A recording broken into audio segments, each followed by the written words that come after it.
오늘 하나님 말씀 같이 보겠습니다. 하나님 말씀은 신약 203쪽에 보시면 사도행전 9장 19절 말씀부터 보도록 하겠습니다. 신약 203쪽에 보시면 사도행전 9장 19절 말씀에서부터 22절 말씀까지 같이 보도록 하겠습니다. 사도행전 9장 19절에서 22절 다 같이 읽겠습니다. 시작. 음식을 먹음에 강건하여 지니라. 사울이 다메섹에 있는 제자들과 함께 며칠 있을새 즉시로 각 회당에서 예수가 하나님의 아들이심을 전파하니 듣는 사람이 다 놀라 말하되 이 사람이 예루살렘에서 이 이름을 부르는 사람을 멸하려던 자가 아니냐. 여기 온 것도 그들을 결박하여 대제사장들에게 끌어가고자 함이 아니냐 하더라. 사울은 힘을 더 얻어 예수를 그리스도라 증언하여 다메섹에 사는 유대인들을 당혹하게 하니라. 하나님 말씀은 생명입니다. 말씀을 들으면 성화도 쉽게 돼요. 말씀의 은혜를 못 받으면 성도님들 아주 신앙생활이 아주 짐스럽습니다. 여러분, 주님의 레마를 들을 때 우리의 삶이 변화되는 것을 항상 체험할 수 있길 바랍니다. 오늘 제목을 한번 따라 보겠습니다. 다메섹에서의 사울의 사역. 다시 한번 해보겠습니다. 다메섹에서의 사울의 사역. 다메섹에서 이제 사울의 사역이 이제 오늘 나오죠. 23절부터도 다메섹에 관계된 말씀 같은데 그 목사님 왜 그 설교를 왜 연결해서 안 하고 오늘 왜 22절까지만 읽었습니까? 그런 의구심이 드는 분도 있을 거예요. 근데 23절은 또 다른 부분이에요. 같은 다메섹이긴 한데 여러 날이 지남에 이게 핵심이에요. 하여튼 그 정도로만 말씀드릴게요. 이건 또 다른 국면이기 때문에 이건 설명이 또 필요해요. 성경이 요약적으로 기록되어 있는 데도 있거든요.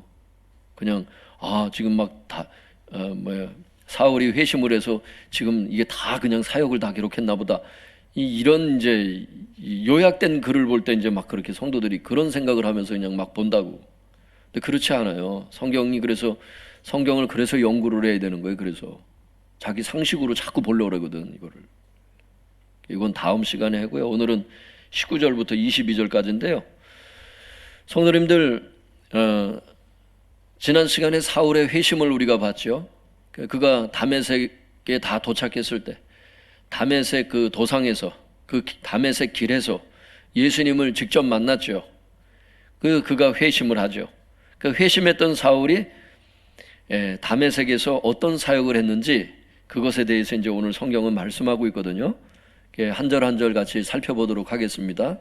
19절을 같이 읽어보겠습니다. 시작. 음식을 먹음에 강건하여 지니라. 사울이 다메섹에 있는 제자들과 함께 며칠 있을새. 성도님들 음식을 잘 드실 수 있길 바랍니다. 음식을 이렇게 먹으면 사울이 지금 3일 동안 금식했잖아요. 그죠? 식음을 전폐했잖아요. 음료도 안 마셨잖아요. 성경을 읽어보면. 3일 동안 안 먹고 있다가 이제 아나니아의 안수를 받고 그죠? 성령 충만해지고 그 다음에 또 뭐예요? 눈을 다시 떠서 보게 됐잖아요. 그래서 음식을 먹음에 강건하여 지니라. 강건해진다는 이 뜻들이 여러 가지가 있어요. 여러 가지가 있는데 하여튼 음식을 잘 섭취를 해야 된다는 거예요. 할렐루야. 음식을 잘 섭취하셔야 돼. 요즘에는 사람들이 TV의 영향을 봐서 나는 고기만 먹어요. 이러면서 고기만 자꾸 먹고 이렇게 여러 가지 음식들을 골고루 안 먹는다고. 아이들도 막 영양 불균형이 생겨요. 근데 어른들도 그래요. 어른들도 이게 연세가 드시고 그러면 대충 때운다고 그냥. 그러니까 때우는 식으로, 그러니까 음식 투정을 하라는 건 아닌데 영양 섭취를 골고루 하셔야 돼. 그러니까 여러분들 우리가 삶에 지쳐 있을 때 소고기 샤브샤브 같은 걸 이렇게 한번 딱 먹어보면 그걸 느낄 수가 있다고. 아, 이게 이 체력이 딱 주어지는 걸 느껴. 진짜 그걸 느낄 수 있다니까. 소고기만 드시라는 건 아닌데 그런 게 있어요. 장어도 있어요. 장어. 장어도 있고. 꼭 그렇게 뭐 그런 비싼 음식들만 먹으라는 건 아니지만 집에 있는 그 냉장고를 보면 그 뭐예요, 성도님들? 저축의 기본이 여러분 저거잖아요. 그 뭐야? 냉파잖아, 냉파. 한번 따라할까요? 냉장고 파먹기. 냉장고에 음식이 계속 이렇게 막 있는데도 계속 사다 먹는 거야. 그러니까 물론 이제 이렇게 서로 시너지 효과를 위해서 냉장고에 없는 걸 재료를 사다가 같이 이제 해서 이렇게 먹을 수도 있죠. 냉장고에 있는 것만 계속 먹을 수도 없지, 사실은. 그러니까 적절히 사서 같이 보관해 가면서 이렇게 하는 것도 필요한데, 제가 말씀드리는 건 뭐냐면 냉장고에 음식이 많은데 계속 사다 놓기만 하는 사람들. 이것도 어떻게 보면 참 습관이 무서워요, 성도님들. 이대로 가면 안 돼. 있는 음식들을 주로 먹어야 돼. 식비를 아끼고 저축을 해야지. 여러분, 그런 것들을 아낄 줄 모르고 그냥 막 그렇게 살면 안 되거든요. 이 기본이거든, 기본. 기본이라고는 하지만 어떤 분들에겐 이게 너무 힘들 수 있어요. 이걸 좀 뭐 비판하기 위해서 말씀드리는 건 아닌데, 주님께서 저에게 가르쳐 주신 것 중에 하나가 어려울 때를 위해서 저축을 하라는 거예요. 이 세상은 경제적으로 더 어려운 시기가 온다는 거예요. 주님께서 저에게 예전에 비추신 바로는. 그러니까 있을 때 조금 저축해 놓으면 나중에 쓸 수 있는 게 있는 거야. 근데 이걸 막 낭비하면서 쓰지 않아도 되는 것들을 자꾸 쓰고 꼭 필요한 것들을 쓰세요, 성도님들. 꼭 필요한 거. 돈은 그렇게 값어치 있게 써야 된다고. 여유 있을 때 계속 써버리면 힘들 때 쓸 돈이 없어요. 그거를 부모님으로부터 아니면 커오면서 경제관념을 배웠으면 좋은데 배우지 못했을 경우는 주님으로부터 잠언 말씀이나 이런 말씀 있잖아요. 개미에게서 지혜를 얻으라. 개미에게서 지혜를 배우라는 거예요. 일할 수 있을 때 저축을 해서 일할 수 없는 노후나 일할 수 없는 그 계절이 우리의 육신의 나이의 계절도 오지만 영적인 계절도 그 힘든 때도 있거든요. 사람이 이렇게 살다 보면 어두운 터널을 지날 때도 있고 그때를 위해서 조금 더 내가 기도할 수 있을 때 기도를 해놓고 할렐루야 말씀 볼 수 있을 때 더 말씀을 보고 영적 계절이 그렇게 힘든 영적 계절이 오기 전에 그래서 성도님들 지혜로운 성도님들 될 수 있기를 바랍니다. 그래서 꼭 필요한 곳에 부모님에게 돈이 필요하다 그럴 때 그 돈을 낼 수 있는 그죠?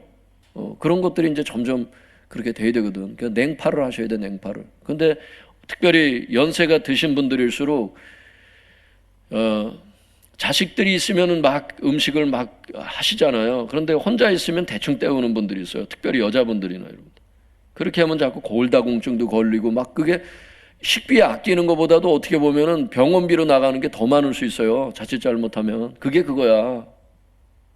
그러니까 있을 때 내가 수족을 이거 놀릴 수 있을 때 좀 여러 가지 조금씩이라도 좀 해놓고서 있는 음식 중에서는 어쨌든 최선을 다해서 여러 음식들을 조금씩이라도 섭취하라는 거예요. 이 몸이라는 것은 습관의 산물이야. 한번 따라할까요? 몸은 습관의 산물이다. 나쁜 습관을 길들여 보세요, 여러분. 나쁜 몸이 되잖아.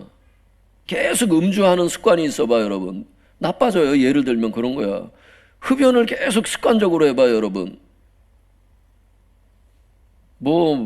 질병에 걸릴 확률들이 각각의 그 질병들에 걸릴 확률들이 엄청 높아지잖아. 좋은 습관을 길들여야지. 음식도 좋은 음식을 먹고. 그래서 하여튼간 여러분 몸도 잘 돌볼 수 있기를 바랍니다.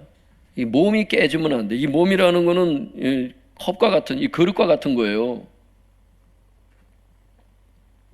그 영혼이 담겨 있잖아. 영혼을 육체에 담아 놓으셨잖아, 주님이. 육체가 깨지면 어떻게 되겠어? 그 옛날에 이단 중에 그 영지주의라고 있었다고. 영혼은 중요하지만 영은 중요한데 육은 나쁘다는 거예요. 악하다는 거예요. 그래가지고 막 육에다가 막 금욕주의로 육을 괴롭히고 계속 이런 식으로 했다고.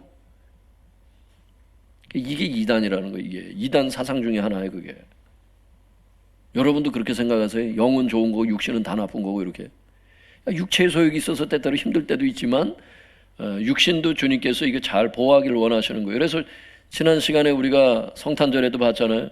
영과 혼과 몸이 주님께서 재림하실 때 보존되길 원한다고. 할렐루야. 보존이 될 수 있길 바랍니다. 그래서 정기검사 같은 것도 잘 받고, 저 어떤 사람은 정기검사 안 받고 그러는 사람이 있어. 제가 알기에 예전에 보험하시는 분이 그러더라고. 정기검사 안 받고 그러면 혹시나 이렇게 중대 질병이 걸리고 특별히 국가에서 지원해 주는 암이나 이런 거 있잖아요. 지원 못 받아요, 여러분. 정기검사 안 받으면. 이게 진짜 맞는 얘기인지 모르겠지만 그 보험하시는 분이 얘기를 해주더라고, 저한테. 국가에서 하는 거라고 그냥 우습게 보고 정기검사 안 받고 이렇게 막 그렇게 하지 말고 자기 몸을 그 건사할 수 있을 때 잘 다스리시라고요. 주님께서 몸의 질병도 치료하시는 분이지만 평상시 잘 우리가 관리하기도 원하신다고. 할렐루야. 몸에 염증이 있고 자꾸 저거 하신 분들은 위가 안 좋아서 자꾸 저 위액이 나온다든지 위가 쓰리고, 한국 사람의 80% 이상이 위염에 걸려 있다니까, 우리나라는 지금. 그런 분들은 위에 좋은 음식도 자꾸 이렇게 섭취를 해주고 자꾸 방치해두면 안 돼요. 염증이 좋은 게 아니요. 노루궁뎅이 같은 거 이런 거 쫙 이렇게 다려서 이렇게 먹고 그러면은 위가 편안해지는 거예요. 여기 저 옆에 여기 어디에 갈비탕 집 같은 데 가면은 여러분 여기 음식을 먹으면 속이 부대끼는 경우가 한 번도 없었거든. 뭐야, 식사 전에 뭘 줘요? 에? 그렇지. 그거 아시잖아. 그래서 양배추. 거기다 소스를 탁 뿌려가지고 있는데 그거 맛있어요. 위에 돈을 안 받은 것을 알 수 있길 바랍니다. 그 양배추. 그거 딱, 양배추가 그 위에 그 비타민 K, 비타민 U 같이 들어있는 게 양배추래잖아. 위에 좋은 그 두 가지 비타민이 있는 게. 그게 양배추야. 그러니까 이제 그게 먹고 나면 속이 들볶이질 않더라고. 지혜롭게, 조금만 좀 지혜롭게 이렇게 좀 해서 평상시 염증을 없애고 편안하게 살 수가 있잖아요. 속이 불타는 것 같은 사람들. 그런 거 잘 다스리셔야 돼. 음식을 먹으면 강건하여지니라. 이 단어 하나에도 참 많이 이게 은혜가 되는 게 있어요, 여러분. 이거 단어들 이렇게 강건하여지니라, 이 단어를 그 원어를 연구를 해봐도 참 음식을 통해서 하나님께서 우리에게 주시는 그 은혜가 있다니까. 음식이 필요 없다면 위를 만드신 게 그분이 만드신 건데 음식을 누가 하나님이 만드셨잖아요. 태초에 천지를 창조하신 게. 필요 없다면 만드셨겠어요? 좋은 음식을 골라 먹어야지. 할렐루야. 예, 그래서 자꾸 이렇게 보양식 중심으로 가려고 하지 말고 평상시 음식을 골고루 먹어라. 애들도 저 자꾸 영양 불균형 가게 그래 하지 말고, 그리고 음식도 적절히 먹고, 너무 과식으로 자꾸 가서, 요즘엔 너무 먹어서 자꾸 이렇게 또 성인병들이 또 온다고. 적절한 조카리만큼만 먹으라 그러잖아요. 잠언에서도 꿀을 조카리만큼만 먹으라고. 토한다고 그러잖아, 주님께서도. 할렐루야. 예. 그 19절을 한번 같이 읽어보겠습니다. 시작. 음식을 먹음에 강건하여지니라. 사울이 다메섹에 있는 제자들과 함께 며칠 있을새. 성도님들, 여기 제자들 이렇게 나오잖아요. 그 우리가 앞에서 배웠잖아요. 제자들이 누구를 의미한다고요? 예, 성도들, 교회를 의미한다니까. 여기서도 학자들이 보면 제자들을 성도들로 봤다고. 사울이 다메섹에 있는 성도들과 함께 며칠을 머물러 있었던 거예요. 이 배경이 되는 게. 눈을 뜨고 나서, 성령 충만 받고 나서 그냥 갑자기 딴 데를 간 게 아니라 다메섹에 며칠 동안 그 다메섹에 살고 있는 성도님들과 함께 어울리고 있었던 거야. 여러분, 이게 참 의미하는 바가 있죠? 그동안 기독교인들을 박해했던 사람이, 그래서 박해하는 유대인들과 함께 어울렸던 사람이 이제는 여러분 기독교인들과 함께 어울리고 있는 거예요. 한번 따라볼까요? 유유상종. 유유상종. 끼리끼리 어울린다는 거예요. 영적으로도 그래. 성도님들, 이게 왜 중요한 줄 알아요? 사울이 예수님 싫어할 때는 예수님 싫어하는 사람들하고 어울리죠. 근데 예수님을 다메섹 도상에서 예수님을 직접 보고 나니까 어때요? 예수님 진짜 계신다는 걸 알고서 자기 눈으로 확인을 했잖아. 음성도 듣고. 그러니까 이제 예수님 믿는 사람들하고 같이 있고 싶은 거야. 내가 어떤 사람들하고 있을 때 마음이 편한지를 여러분 잘 살펴보세요. 내 영적 상태를 알 수 있다니까. 이거 지금 설교 듣고 있는 청년들도 잘 들어보세요. 내가 어떤 사람들하고 있는 게 지금 마음이 편하세요? 그게 여러분이야. 좋은 사람들, 나에게 천국으로 인도하고 내 영적 상태를 더 좋게 하는 사람들과 어울리고 싶은 사람들도 있습니다, 여러분 가운데. 그런데 오히려 영적인 사람들을 만나면 부담스러워하는 사람들 있을 수 있어요. 술 먹고 담배 피고 이런 사람들하고 어울리고 싶은 사람도 있을 수 있다니까. 그게 여러분의 영적 상태예요, 지금. 그걸 빨리 바꿔야 돼. 그것 때문에 주님께서 여러분들을 그 사람에 대한 가지치기를 하시잖아. 어떤 사람들은 끊게 하신다니까, 주님이. 왜? 그냥 내버려두면 친구 때문에 지옥 가는 사람 많아요. 친구 따라 강남 간다는 말도 있잖아. 그 친구 때문에 당신이 지옥을 갈 수 있다니까. 우리나라 말에도 그래요. 친구를 알면 그 사람을 알 수 있다 그러잖아. 내가 주로 함께하고 있는 사람이 나의 정체성을 말해주는 거예요. 내가 주로 어떤 사람하고 어울리고 싶은가? 이게 나의 정체성이라.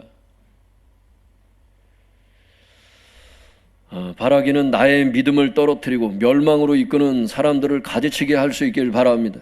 그 영적으로 도움이 되는 사람들과 교제할 수 있기를 바랍니다. 물론 이것은 사역의 대상을 불신자로 하면 안 된다. 담배 피우는 사람들을 사역의 대상으로 삼으면 안 된다. 그런 건 아니죠.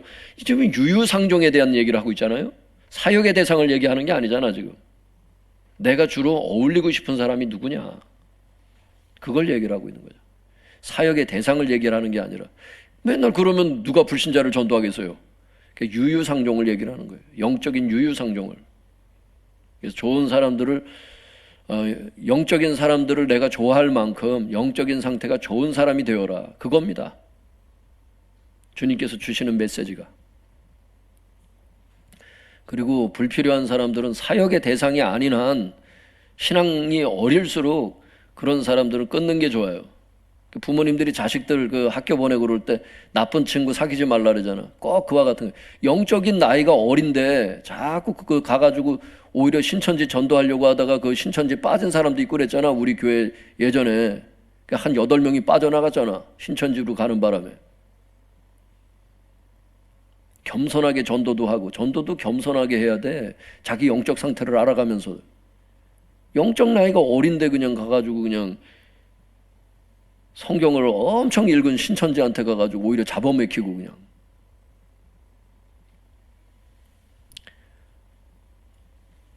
성령님이 인도하시는 대로 그것도 전도도 해야 돼요. 전도하려다가 잡아먹히지 말고. 그런 게 있습니다. 그래서 주님께서 인도하시는 것만큼 사역하는 것을 또 배울 수 있기를 바랍니다. 20절 같이 읽어볼까요? 시작. 즉시로 각 회당에서 예수가 하나님의 아들이심을 전파하니. 즉시로 전도를 시작을 했다는 거예요. 누구를? 예수님을. 다메섹 도상에서 사울이 예수님 만났잖아. 즉시 복음을 전한 거예요. 그 며칠 있는 동안에 여러 가지 했던 일들이 있거든요. 그 중에 하나가 전도야. 여기 나중에 보면 막 그 복음의 말씀을 정리도 해. 사울이 그 문맥에 나와 있어요. 그게 여기 읽었는데 그런 얘기는 없던데요. 있어요. 그냥 며칠 동안 성도들하고 어울리면서 그냥 맨날 놀고 있었던 게 아니에요. 즉시로 예수님을 전파를 했다는 거예요. 다메섹 도상에서 자기가 만난 예수님을 전한 거지. 자기가 경험한 예수님을 전했다는 거예요. 복음을 어떻게 전해야 될지 모르는 분들은 잘 들어보세요. 내가 경험한 예수님을 전하세요. 내가 은혜 받은 그 부분을 전하시라고. 거기부터 전도가 시작이 되는 거야. 막 무슨 거창하게 막 무슨 설교하듯이 막 그렇게 꼭 전도할 필요는 없어요. 내가 가진 언어로, 내 언어로 전도를 하세요. 전도를 어렵게 생각하지 마시고 각자 경험하고 각자 은혜 받았던 예수 그리스도 그 말씀, 그것으로 전도를 하시라고. 우리 성도님들 은혜 많이 받으시거든. 우리 은혜 받은 성도님들이 왜 은혜 받은 말씀이 없겠습니까? 그게 다 예수님을 만난 겁니다. 도마에게 말씀하시잖아요. 예수님이 너는 나를 본고로 믿느냐. 보지 못하고 믿는 자가 복되도다. 보지 못하고 믿는 여러분들이 복된 겁니다. 꼭 사울처럼 예수님을 직접 보고 직접 음성을 들어야 꼭 믿는 그런 시대는 아니잖아요. 지금이 성령님이 내주하셔서. 할렐루야. 여러분이 경험한 예수님을 전할 수 있길 바랍니다. 예, 사도 바울은 자기가 경험한 예수를 전했어요. 즉시로 전했어요. 이만큼 전도가 중요하다는 겁니다. 그랬을 때 사람들의 반응이 있어요. 21절 같이 읽어볼까요? 시작. 듣는 사람이 다 놀라 말하되 이 사람이 예루살렘에서 이 이름을 부르는 사람을 멸하려던 자가 아니냐. 여기 온 것도 그들을 결박하여 대제사장들에게 끌어가고자 함이 아니냐 하더라. 듣는 사람이 누구예요, 성도님들? 학자들은 이렇게 얘기해요. 아직 예수 그리스도를 믿지 않은 유대인들. 왜? 전도를 했다고 20절에 전파하니 전도를 했다면서 듣는 사람이 다 놀랐다고. 누구에게 전도를 하겠어요? 성도들에게 전도를 하겠어요? 듣는 사람이 누구겠어요? 불신자 유대인들이지. 해당에서 전도를 했다잖아. 해당은 누구야? 유대인들이 주로 모이는 것 아니에요. 그러니까 불신자 유대인이 대상인 거죠. 그러니까 듣는 사람은 불신자 유대인이다. 이렇게 얘기를 할 수 있는 거죠. 그러니까 그 불신자 유대인들이 어떻게 했다고요? 다 놀랬다는 거예요. 뭐라 그래요? 이 사람이 예루살렘에서 이 이름을 부르는 사람을 멸하던 자가 아니냐. 여기 온 것도 그들을 결박하여 대제사장들에게 끌어가고자 여기 온 게 아니냐. 듣는 사람들이 그렇게 다 놀랬다는 거예요. 뭐예요? 그래서 한마디로 변화된 사울을 보고 놀랬다는 거예요. 도저히 복음을 전할 수 없는 사람인데 복음을 전한다는 거예요. 그래서 놀란 겁니다. 이것에 대해서 오더커 교수는 이렇게 주석을 해요. 바울이 그렇게 변한 것은 사람들에게 큰 충격이었다. 도저히 저런 복음적인 말을 하면은 안 되는 사람. 아니 저런 사람이 어떻게 복음의 얘기를 하지? 이랬던 사람. 바울하고 같이 크리스찬들 잡으러 왔던 사람들도 동역자들도 있었잖아요. 그때 그 소리만 들었다는 사람들. 지난 시간에 봤을 때. 바울이 그렇게 변한 것은 사람들에게 큰 충격이었다. 복음은 하나님의 나라를 보여주며 전해야 한다. 그런데 하나님 나라를 보여주는 방법 중에 하나가 하나님의 백성이 된 후 삶이 변하는 것이다. 우리가 예수님을 믿고 변하면 그것이 하나님 나라가 있다는 증거가 된다. 불신자들에겐 그게 증거가 되는 거예요. 바울의 변화는 하나님 나라를 보여주는 것이었으며 선교에 큰 힘이 되었다. 성도님들은 제가 보면은 우리 성도님들은 크든 작든 어떤 차이는 있을지는 몰라도 대부분의 성도님들은 우리 교회에 오시는 성도님 대부분이 큰 변화를 겪는 것을 알 수 있길 바랍니다. 많은 분들이 변해가고 있어요. 지금도. 목사님 저는 안 변하는 것 같아요. 아니요. 처음 오셨을 때를 생각해 보면 많이 변해서. 전 그런 거를 봐요. 전 느낍니다. 여러분 자신은 못 느낄지라도 저는 느껴요. 처음에 이렇게 오셔서 막 말씀에 집중도 못 하셔. 막 어떤 성도님들은 막 집중도 못 하셔. 그래서 계속 눈을 감고 있다든지 아니면 예배 도중에 나가요. 아니면 머리를 계속 만져요. 또 여자분들 같은 경우는 머리를 잘 빗었구만. 또 빗고 이거는 설교 끝날 때까지 이러더라고. 막 계속 어떤 때 막 정신이 산란해요. 막. 근데 그렇게 졸고 예배 도중에 나가고 이랬던 분들이 어느 때부터인가 안 졸기 시작해요. 저는 그걸 봐요. 몇 년이 지나잖아요. 그러면 눈이 막 이래요. 막 이렇게 쳐다봐 진짜 막. 애들도 처음에는 얼마나 산란하지 막 진짜 뭐 마려운 강아지처럼 이러다 나중에 보면 애들도 딱 잡혀요. 그 대신 꾸준히 나오시면 그렇게 돼. 나왔다 안 나왔다 그러면 애들이 이 영적 상태가 좋아졌다 막 계속. 근데 하여튼 대체적으로 보면은 이게 애들도 예배 틀이 잡히더라고 이렇게. 애들이 아니에요. 우리 교회 애들이 보면. 여러분이 그 변한 부분들이 많이 있어요. 의기소침해하지 마시고 여러분들의 그 변한 삶을 가지고 또 예수님을 전할 수 있기를 바랍니다. 여러분의 전도를 듣는 불신자들이 여러분의 모습을 보면서 분명히 큰 감명을 받게 될 거예요. 전도는 거기부터 시작이잖아요. 할렐루야. 예, 사도 바울처럼 이렇게 전도를 하시면 돼요. 22절 같이 읽어보겠습니다. 시작. 사울은 힘을 더 얻어 예수를 그리스도라 증언하여 다메섹에 사는 유대인들을 당혹하게 하니라. 힘을 얻다. 이 사울이 힘을 얻었다고 그러는데 힘을 더 얻어라는데 힘을 얻다. 이 단어가 에네디 나무토라고 하는 단어인데 이 단어의 뜻이 이거예요. 한번 따라해 볼까요? 힘을 얻다. 강해지다. 이런 단어인데요. 힘을 얻다. 강해지다. 근데 누구로부터 그렇게 힘을 얻는 걸까? 자기 스스로 힘을 낸다는 뜻일까? 아니요. 이게 수동태잖아요. 힘을 얻었다고. 그래서 이 주석에 보면 이렇게 돼 있어요. 바울은 성경에 요 단어가 쓰인 단어들이 나올 거 아니에요? 그 학자들은 그걸 연구를 하지. 에베소서나 로마서나 그 단어를 연구를 했다고. 해보면 이렇게 학자들은 생각한다고요. 바울은 언제나 하나님으로부터 받는 영적인 힘을 나타낼 때 이 단어를 사용하였다. 하나님으로부터 힘을 얻었다는 뜻이에요. 다른 성경에도 보면 하나님으로부터 힘을 얻었을 때 바울은 이 단어를 썼어요. 다시 말해서 사울이 힘을 얻어서 예수님을 증언했다고 되어 있는데 전도를 어떻게 했다고요? 자기 힘으로 전도한 게 아니라 자기 힘만으로 전도한 게 아니라 하나님께서 주시는 힘으로 복음을 전했음을 알 수 있는 단어입니다. 이게 이 단어 하나 자체를 알아도 이렇게 중요해. 우리도 마찬가지죠. 복음을 전할 때 자기 힘만으로 전도하려고 하고 야 어떻게 전도하죠? 이러면서 고민하고 이렇게 하지 말고 하나님께 여쭤보고 하나님 어떻게 전도를 해야 되겠습니까? 하나님의 인도를 받아서 그분이 주시는 힘으로 전도를 할 수 있기를 바랍니다. 예, 그겁니다. 그게 메시지예요. 그 힘을 얻어야 된다는 거야. 하나님으로부터 힘을 얻어야 된다는 거야.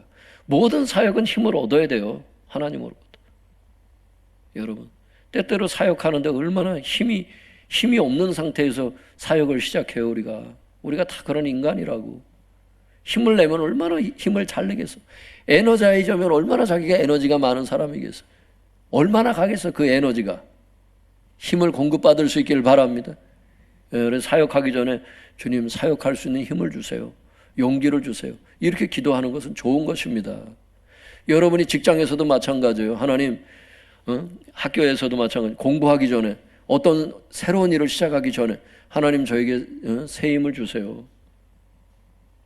할렐루야.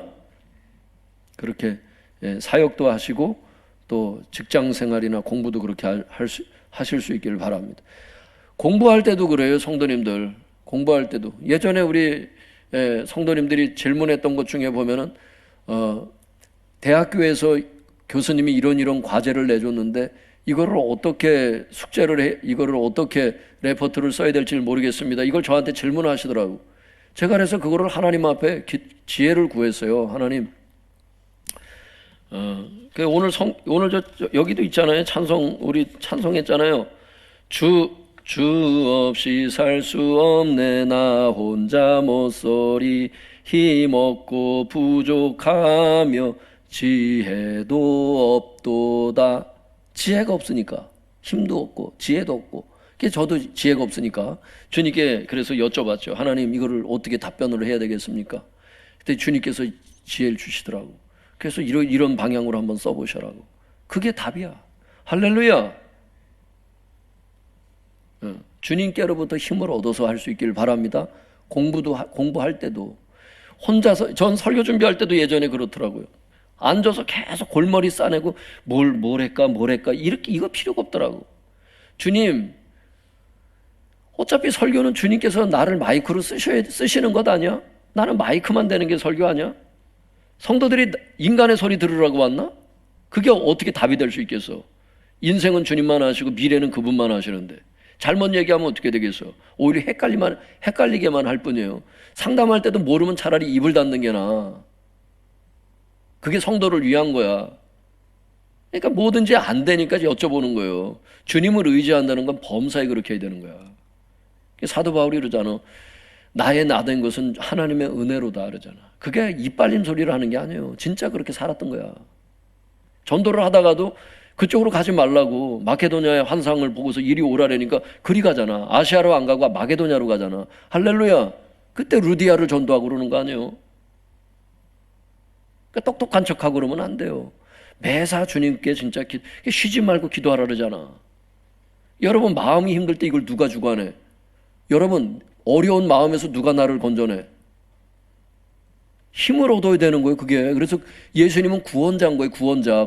구원이 건져내다 이런 뜻이잖아요. 어려운 마음에서 누가 건져내? 구원자가 건져내. 할렐루야. 재정이 힘들 때 누가 건져내? 구원자가 재정에서 나를 건져내요. 여러분 잘 들으세요. 예수님을 구원자라고 입으로만 립싱크하는 성도 절대 되지 마세요. 예수님을 진짜 구원자라고 생각한다면 여러분이 정말 그렇게 믿는다면 그분을 정말 그렇게 믿으세요. 할렐루야.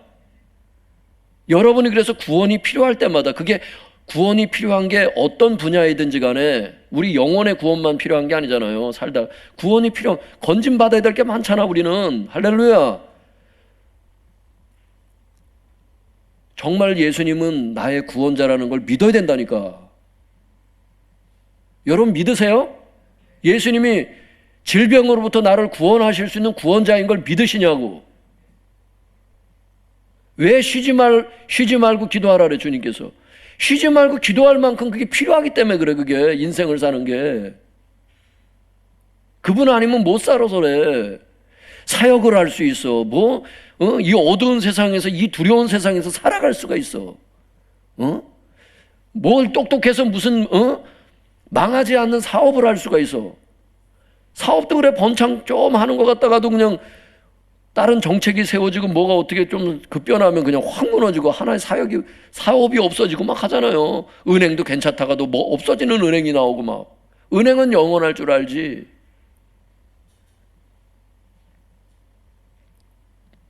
5천만 원씩 그래서 분산해 놔야 돼. 돈 많은 분들도.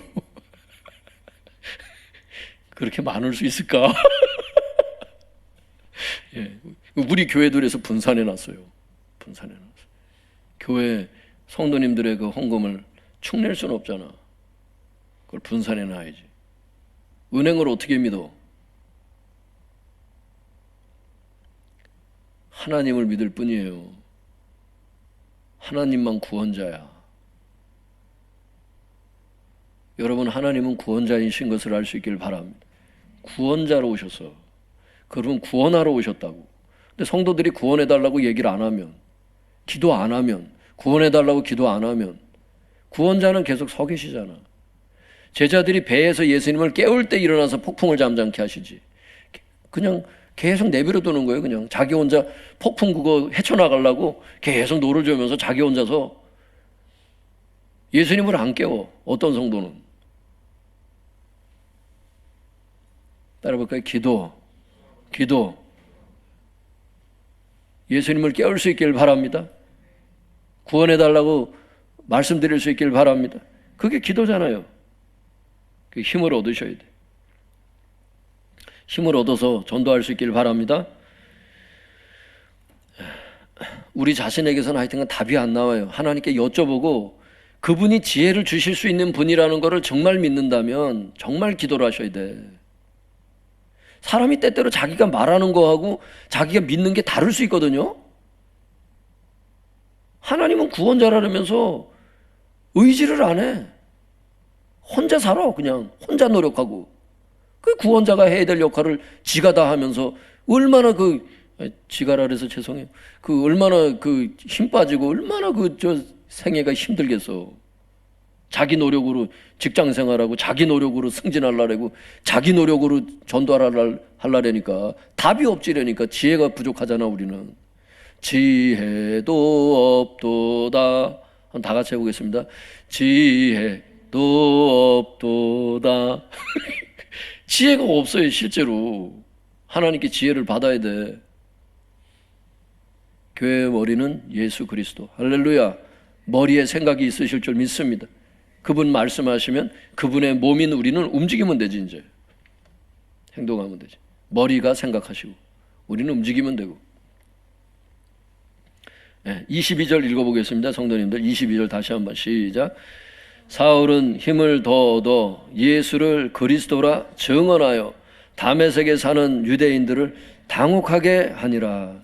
성도님들, 이게 지금 일부러 막 힘든 단어를 자꾸 막 설명드리고 그러려는 게 아니에요. 이 단어 자체의 뜻이 굉장히 의미가 있는 단어들을 이렇게 기록을 할 때 그냥 기록하는 게 아니라 의미 있는 단어로 기록을 하기 때문에 그 단어도 연구를 해야 됩니다. 성도님들, 여기 증언하다고 하는 요 단어도 그래요. 이걸 알아야 사도 바울이 어떻게 전도를 했는지를 알 수 있어요. 경험한 예수님을 전도를 했고 즉시 전도했고 이런 것도 다 맞지만 여기 증언하다는 단어가 원래 쓰이는 단어의 그 뜻이 있기 때문에 그래요. 이게 뭔 뜻이냐면 원어적으로 이런 뜻이에요. 제가 읽어드릴게요. 증언하여 하나로 모은다는 뜻으로, 하나로 모은다는 뜻이라는 거예요. 이게 하나로 모은다는 뜻으로 흩어진 것을 하나로 정리하는 것을 가리킨다. 즉 사울은 구약 성경 여기저기에 흩어져 있는 메시아 예언뿐 아니라 한간에 유포되어 있던 예수의 행적에 관한 이야기 등을 모아 예수님을 만났던 사람들의 증언들이 많았을 거 아니에요. 구약 성경뿐만이 아니라 그런 자료들을 어떻게 했다고요? 이야기 등을 모아서 체계적으로 정리, 이로써 논증을 펼쳐나간 것이다. 이렇게 돼 있다고. 사울이 힘을 얻어 예수 그리스도를 증언한다 그럴 때 그 증언한다는 단어 자체가 무슨 의미냐 하면 흩어진 자료들을, 흩어진 진리들을 모아서 체계적으로 정리를 해서 그래서 전도를 했다는 뜻이에요. 이게 이 단어 자체가 의미하는 단어가. 우리나라 속담에도 비슷한 게 있죠. 구슬이 서말이라도 깨어야 법에다. 한번 따라 볼까요? 구슬이 서말이라도 깨어야 법에다. 구슬이 서말이 여기저기 다 흩어져 있으면 그것이 무슨 보배가 돼? 그게 하나로 딱 해서 해야 목걸이가 되고 하는 거지. 여러분, 그런 사람 많아요. 설교는 듣고 은혜는 받았는데 정리를 하는 습관이 없어서 여기저기 다 흩어진 말씀들, 그런 걸 가지고는 체계적으로 설교를 할 수가 없는 거야. 체계적으로 복음을 전할 수도 없고. 주님께서 어느 날 저에게 그러시더라고.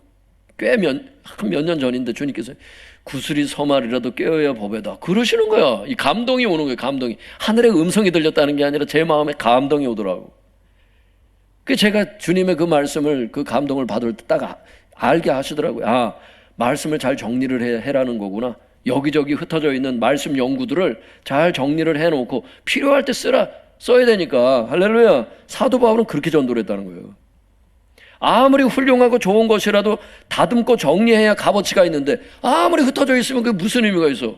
그걸 갖고 갈고 닦아서 정리를 해서 하나로 묶어놔야 그 구슬이 목걸이가 되고 뭐 팔찌도 되고 하는 거지. 여러분, 여기저기 나달로 흩어진 진리는 필요할 때 제대로 써먹지를 못해요. 여러분이 은혜는 많이 받고 하지만 이 정리하는 습관이 없는 분들, 말씀을 정리하지 않는 분들, 뭐라고 비판하는 건 아닌데 한번 요번 기회에 한번 정리하는 습관을 길들이시는 것도 좋아요.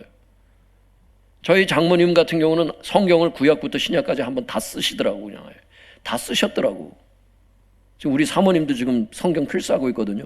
꼭 그런 건 아니더라도 설교 시간에 들었다 할 때 여러분, 오늘 주님께서 주신 레마들 여러분 지금 느낄 때 이건 나에게 주시는 말씀이다, 참 깨달아지는 어떤 진리가 있을 수도 있고 있잖아요. 그걸 여러분 노트에 한번 잘 필기를 해보세요. 나중에 여러분 이걸 묵상이라는 게 딴 게 아니에요. 주님 말씀들을 계속 읽는 거야. 읊조리는 거야. 그럴 때 여러분 혼이 정화가 된다, 혼이 성화가 이루어진다는 거 아니야. 할렐루야. 이렇게 성화가 되는 거야. 생각과 감정과 의지가 이렇게 깨끗해진다니까. 주님과 한 마음이 된다니까. 여러분, 하나님은 말씀이신 것을 알 수 있길 바랍니다. 그 말씀을 내가 읽고 같은 마음을 품을 때 주님과 같은 생각을 품고 사는 겁니다. 그게 뜬구름 잡는 식으로 가지 말고 할 수 있는 것부터 하세요. 어떤 사람은 주신 성경을 안 읽고 자꾸 무슨 신묘한 무슨 예언, 신비한 무슨 뭐 환상, 맨날 이런 것만 쫓아다니는 사람이 있어. 여러분, 하나님께서 말씀하실 때 어떤 그 신령한 사람도 얘기를 하더라고. 우리가 100가지의 목소리를 듣는다 그럴 때 주님께서 우리에게 예언이나 환상이나 꿈으로 말씀하시는 거는 약 1%래, 1%. 나머진 90%는 다 성경 말씀에 의한 거고, 나머지 것들이 이제 성령님의 감동이고 그런 거예요. 기록된 말씀으로 주로 하나님 말씀하시잖아. 성령님의 감동과 기록된 말씀이 가장 중요해. 성령님의 감동도 말씀 아래로 내려와야 돼. 왠지 아세요? 성령님은 실수가 없으시지만 우리는 실수가 많아서 때때로 잘못 감동을 많이 받는데, 기록된 말씀은 변해요, 안 변해요? 안 변해. 기록된 말씀을, 그래서 케네스겐 목사님 책도 읽어보면은 그분 승리하는 교회도 그게 나오잖아요. 승리하는 교회 꼭 한번 읽어보세요. 이게 자꾸 이게 얘기하게 되네. 승리하는 교회 아직도 안 읽어본 분들이 있으면 돈을 그런 데다 쓰셔야 돼. 그 돈을 그런 데다가. 케네스겐 목사님 책도 읽어보면 그러잖아. 승리하는 교회에서 기록된 말씀을 1번에 놔라. 그 다음에 성령의 감동은 2번째다 놔라. 할렐루야. 영적으로 아는 사람들은 다 똑같아. 얘기를 하는 게. 존 아노트 목사님도 그렇잖아. 말씀과 성령이 같이 가야 된다 그러잖아. 어떤 사람 말씀하면서 또 성령님의 감동은 아주 터부시 여기는 사람이 있고, 성령님의 감동하면서 기록된 말씀을 읽지도 않는 사람이 있고, 이래요. 말씀과 성령은 같이 가는 거예요. 성령께서 성령의 감동이 기록된 게 성경이지 이게 별개의 것이 아니라고 깨달을 수 있길 바랍니다. 근데 기록된 말씀을 1번에다 두시고 성령님의 감동이라든지 무슨 예언이라든지 이건 다 2번째다 두셔야 돼. 말씀으로 다 분별해야 돼. 이거를. 감동이 틀리는 게 얼마나 많은데.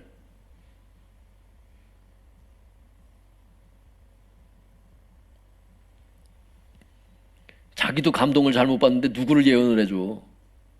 자기도 자기 앞가림 못하면서. 다른 사람한테 들으려 하지 말고 나에게 주시는 음성을 들으세요. 누구한테 듣는 시대가 아니야. 지금 고해성사 시대가 아니야.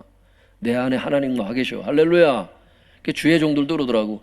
성도님들이 이렇게 처음 교회 오셨을 때 어느 정도는 나를 쓰세요. 보면 상담할 때도 메시지도 주시고 막 어떤 막 진짜 예언도 주시고 막 해요.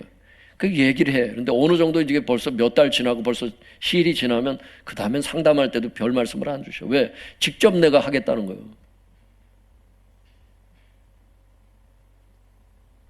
성도님들 주님 앞에 머물러 있는 시간, 기도하는 시간, 이게 지루해가지고 교육자 자꾸 찾아오면 안 돼.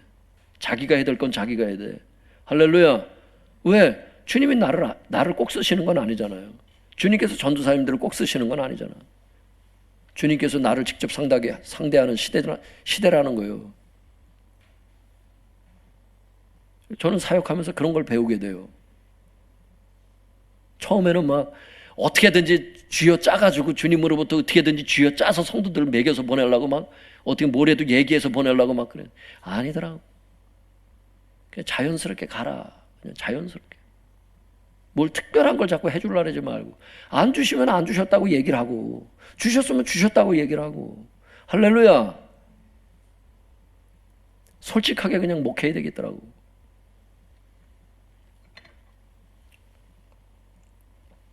성도님들 오버하는 게 피곤하더라고. 한번 따라올까요? 오버 페이스는 피곤하다. 여러분들 인생을 살면서 내 힘으로 안 되는 거죠. 그건 안 되는 거예요. 내려놓고 그때는 하나님만 의지하셔야 돼.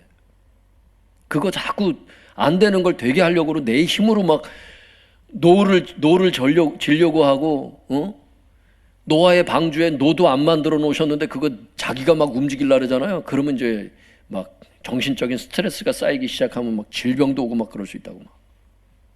안 되는 건 내려놔라. 한번 따라올까요? 안 되는 거는 내려놔라. 하나님 앞에 내려놓으라는 거예요. 주님의 다스림을 받고 주님이 이 상황에서, 이 어려운 상황에서 주님 내가 뭘 하길 원하시는지 그거를 해드려야 그게 풀려지는 거예요. 그게 우리 자신이 무슨 투자를 잘할 수 있는 것처럼 막 그냥 막 경영하고 막 하지 말고 여쭤보고 하세요. 뭐 진짜 중요한 것일수록. 제가 예전에도 얘기를 했잖아요. 돈을 한때 몇십억씩 벌어본 사람은 많다고. 근데 유지하는 사람이 없잖아. 왜? 주님께 안 물어보니까. 가다가 그냥 잘못 발을 가다가 헛디디면 그냥 떨어지는 거야. 그냥 10억, 20억이 뭐야. 유지하는 사람이 그렇게 많이 없어요, 보면. 그러니까 주님께 여쭤보고 투자도 하고 나의 지혜를 낮추고 겸손히 낮추고 쉬지 말고 기도하자. 그래서 실패하는 사람이 되지 말고, 여기까지도 어떻게 힘들게 내가 훈련받고 왔는데 글쎄 앞으로 또 고생하면 되겠어요. 앞으로 형통하게 가야지. 형통하게 가는 비결은 다른 거 아니에요. 주님의 음성 듣고 움직여야 돼. 할렐루야. 주님만큼 잘 아는 사람이 어디 있겠어요. 잘 아는 분이 어디 있겠어요. 여러분, 흩어져 있는 진리를 하나로 모아서 정리해서 논리적으로 복음을 전했다고 성경은 증거하고 있어요. 사도 바울이 그렇게 며칠 동안 있으면서도 뭔가를 이렇게 했나 봐. 그래서 여러분들 주셨던 말씀, 은혜 받은 말씀 잘 정리하는 습관이 있어서 필요할 때 정리된 말씀을 사용할 수 있기를 바랍니다. 그러면 여러분들이 그렇게 잘 정리해서 전해줬던 그 말씀을 들은 사람들이 어떻게 반응하느냐, 이렇게 얘기를 해요. 다메섹에 사는 유대인들을 당혹하게 하니라, 이렇게 된다고. 사람들이 당혹한다고. 여러분, 당혹하다는 말이 무슨 뜻이에요? 한번 따라볼까요? 당황하게 하다, 혼란에 빠뜨리다, 굴복시키다. 여러분, 그래서 예전에 한글 성경은 이걸 굴복시키다 이렇게 돼 있다고. 그러니까 잘 정리된 말씀을 딱 전할 때 불신자들이나 이 사람들이 딱, 여러분들이 잘 정리된 말씀을 딱 전할 때 그들의 생각이 혼란에 빠지면서 불신앙이 무너지면서 복음에 굴복된다는 거지. 사도 바울은 그렇게 전도를 했다는 거예요. 이런 축복이 있길 바랍니다. 오늘 하나님께서 이 사도 바울의 전도 사역을 통해서 우리에게 주시는 교훈이 있어요. 이 교훈이 우리의 전도 사역뿐만이 아니라 신앙생활 전반에 지금 하나님께서 레마를 오늘 많이 주셨어요. 제가 그걸 알아요. 그 여러 가지를 많이 주셨는데 전도 사역과 신앙생활에 있어서 여러 가지 도움이 될 수 있기를 축원합니다. 기도하겠습니다. 오늘 주신 말씀 붙잡고 기도하겠습니다. 주여 주여 세 번 부르짖고 통성해서 기도하겠습니다. 주여.